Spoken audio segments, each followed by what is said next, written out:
নমস্কার বন্ধুরা, আমি রিপা। আপনাদের সাথে আছি রিপা হেলদি টিপস এ। আজকের ভিডিওটি একটু বিশেষ, কারণ আজ আমরা আলোচনা করব গর্ভবতী মায়েদের নিয়ে কিছু প্রচলিত কুসংস্কার নিয়ে, যেগুলো আজও অনেকে বিশ্বাস করেন, অথচ এই বিশ্বাসগুলোর কোনো বৈজ্ঞানিক ভিত্তি নেই। চলুন একে একে জানি কি কি ভুল ধারণা আমাদের সমাজে এখনো প্রচলিত আছে। কুসংস্কার নাম্বার ১, গর্ভবতী মায়েরা নারকেল খেলে বাচ্চার মাথা বড় হয়ে যায়, ডেলিভারি কঠিন হয়। বাস্তবতা, এটা সম্পূর্ণ ভুল ধারণা। নারকেলে প্রচুর পুষ্টি থাকে, যা গর্ভবতী মায়ের ও বাচ্চার স্বাস্থ্য ভালো রাখতে সাহায্য করে। মাথার আকার জেনেটিক কারণে হয়, খাবারের সাথে এর কোনো সম্পর্ক নেই। কুসংস্কার ২, সূর্যগ্রহণে গর্ভবতী মায়ের বাইরে যাওয়া নিষেধ, নইলে বাচ্চা কাটাছাট হতে পারে।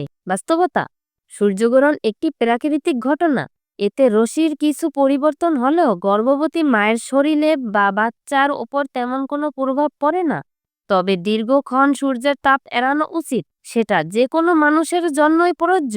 কুসংস্কার ৩, গর্ভবতী মা যদি বেশি সৌন্দর্যের দিকে নজর দেয়, যেমন আয়নার দিকে তাকানো, সাজগোজ করা, তাহলে মেয়ে সন্তান হবে। বাস্তবতা, এটি একটি ভিত্তিহীন ধারণা। সন্তানের লিঙ্গ নির্ধারণ হয় বাবার ক্রোমোজোম দ্বারা, মায়ের সাজগোজের সাথে এর কোনো সম্পর্ক নেই। কুসংস্কার ৪, গর্ভাবস্থায় বেশি খাওয়া মানেই দুজনের জন্য খেতে হবে। বাস্তবতা, এই কথাটাও পুরোপুরি ঠিক নয়। হ্যাঁ, গর্ভবতীর মায়ের ক্যালোরির চাহিদা কিছুটা বাড়ে, কিন্তু তার মানে এই নয় যে মাকে দুজনের সমান খেতে হবে, বরং সুষম ও পরিমিত খাদ্য গ্রহণ করাই সবচেয়ে গুরুত্বপূর্ণ। কুসংস্কার ৫, গর্ভাবস্থায় যদি গায়ে দাগ পড়ে তবে ছেলে হবে, আর না পড়লে মেয়ে।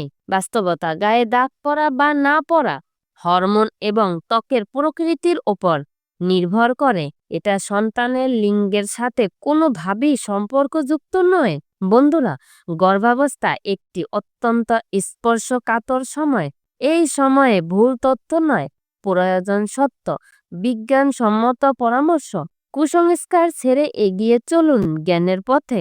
এই ভিডিওটি যদি ভালো লেগে থাকে তাহলে লাইক দিন, কমেন্ট করুন এবং অবশ্যই রিপাস হেলদি টিপ চ্যানেলটি সাবস্ক্রাইব করতে ভুলবেন না। ধন্যবাদ। সুস্থ থাকুন, ভালো থাকুন।